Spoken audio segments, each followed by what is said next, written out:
रावण के वध के बाद अयोध्यापति श्री राम ने राजपाट संभाल लिया था और अयोध्या राज के सभी प्रजा राम से प्रसन्न था। एक दिन भगवान महादेव की इच्छा श्री राम से मिलने की हुई। पार्वती जी को संग में लेकर महादेव कैलाश पर्वत से अयोध्या नगरी के लिए चल पड़े। भगवान शिव और माता पार्वती को अयोध्या देखकर श्री सीताराम जी बहुत खुश हुए। माता जानकी ने उनका आदर सत्कार किया और स्वयं भोजन बनाने के लिए रसोई घर में चल गई। भगवान शिव ने श्री राम से पूछा, हनुमान जी दिखाई नहीं पड़ रहे हैं, कहाँ हैं हनुमान जी? श्री राम ने बोले, वह बगीचे में होंगे। शिव जी ने श्री राम जी से बगीचे में जाने की अनुमति मांगी और माता पार्वती जी के साथ बगीचे में आ गई। बगीचे की खूबसूरती देखकर उनका मन मोहित हो गया। आम के एक घने वृक्ष के नीचे हनुमान जी गहरी नींद में सोए थे और एक लय में खराटे से राम नाम की ध्वनि उठ रही थी। चकित होकर शिव जी और माता पार्वती एक दूसरे की ओर देखने लगे। माता पार्वती मुस्कुरा उठी और वृक्ष की डालियों की ओर इशारा किया। राम नाम सुनकर पेड़ की डालियां भी झूम रही थी। उनके बीच से भी राम नाम उच्चारित हो रहा था।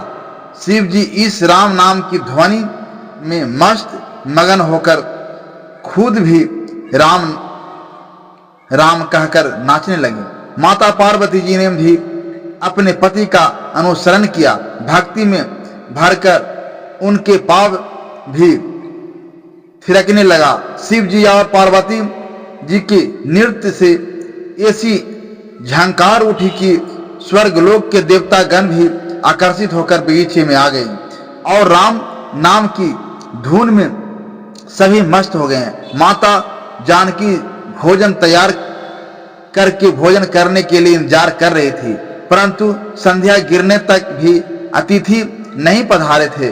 तब अपने देवर लक्ष्मण जी को बगीचे में भेजा। लक्ष्मण जी ने अवतार ही लिया था श्री राम को सेवा करने के लिए।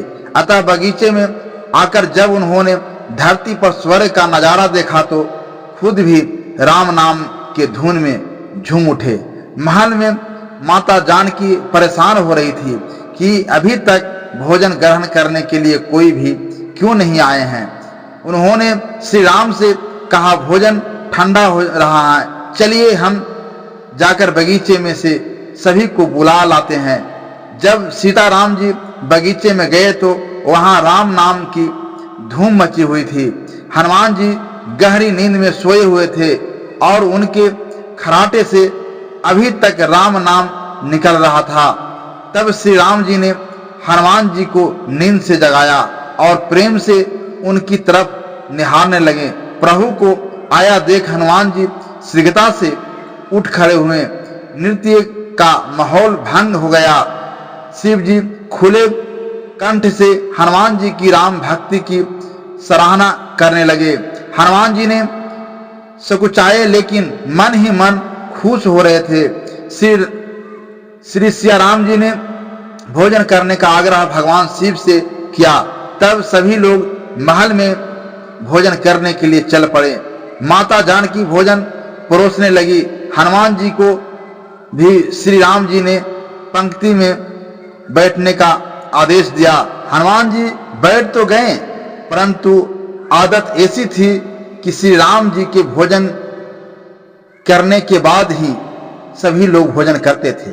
आज श्री राम के आदेश से पहले भोजन करना पड़ रहा है। माता जानकी हनुमान जी को भोजन परोसते जा रहे थे, पर हनुमान जी का पेट नहीं भर रहा था।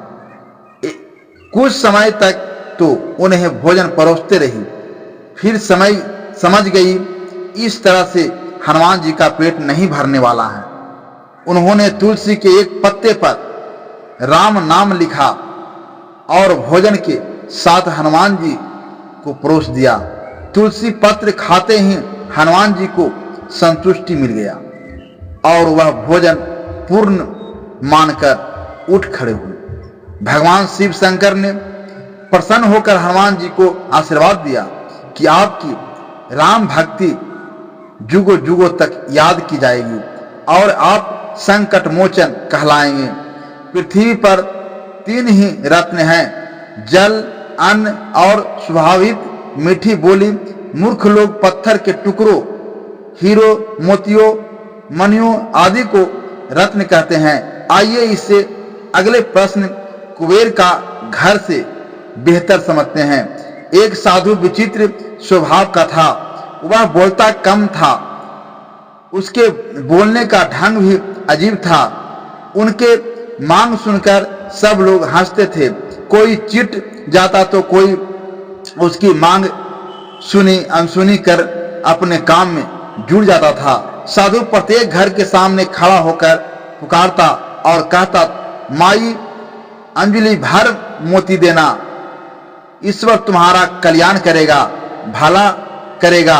साधु की यह विचित्र मांग सुनकर स्त्रियां चकित हो उठती।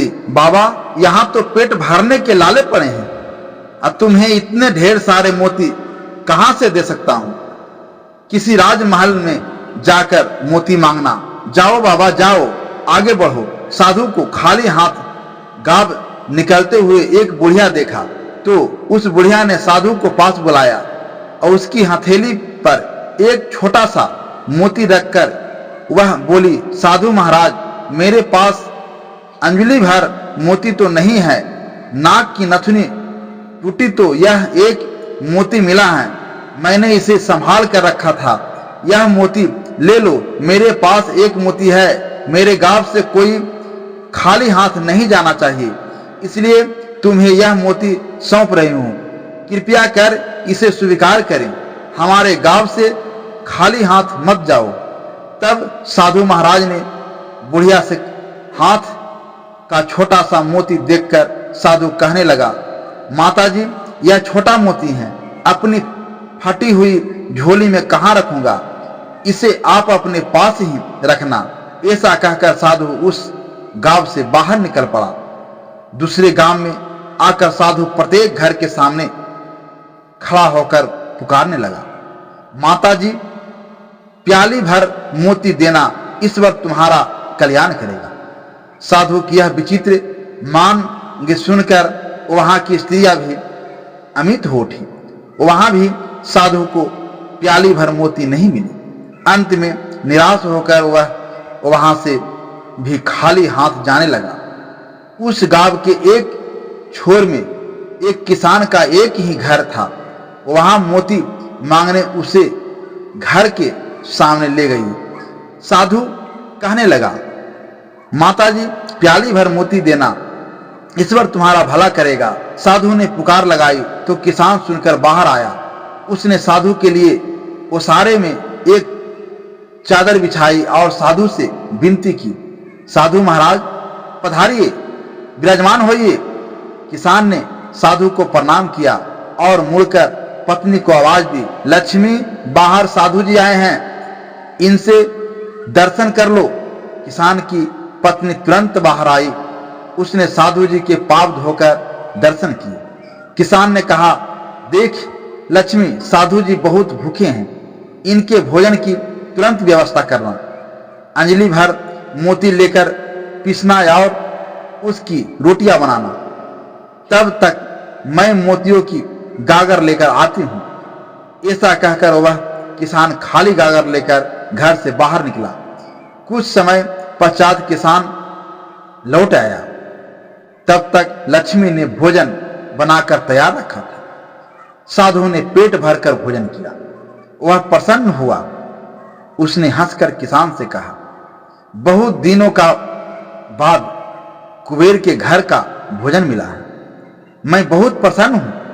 अब तुम्हारी याद आती रहेगी, इसलिए मुझे कान भर मोती देना, मैं तुमको सदैव याद करूंगा।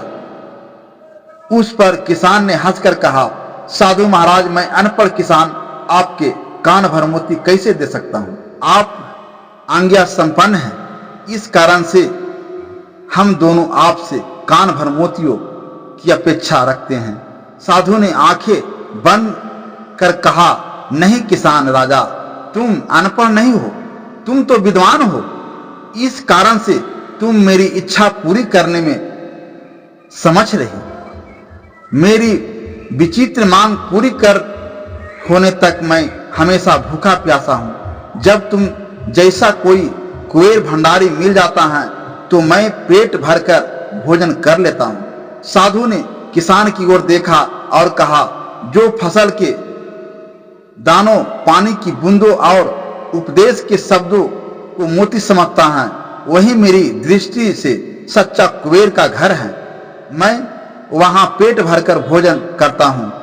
फिर वह भोजन दाल रोटी हो या चटनी रोटी, प्रसन्नता का नमक उसमें स्वाद भर देता है। जहां अतिथि का वास है वहां मुझे भोजन अवश्य मिल जाता है। अच्छा, अब मुझे चलने की अनुमति दे। ईश्वर तुम्हारा कल्याण करे। किसान को आशीर्वाद देकर साधु महाराज आगे चल पड़ते हैं। धन्यवाद।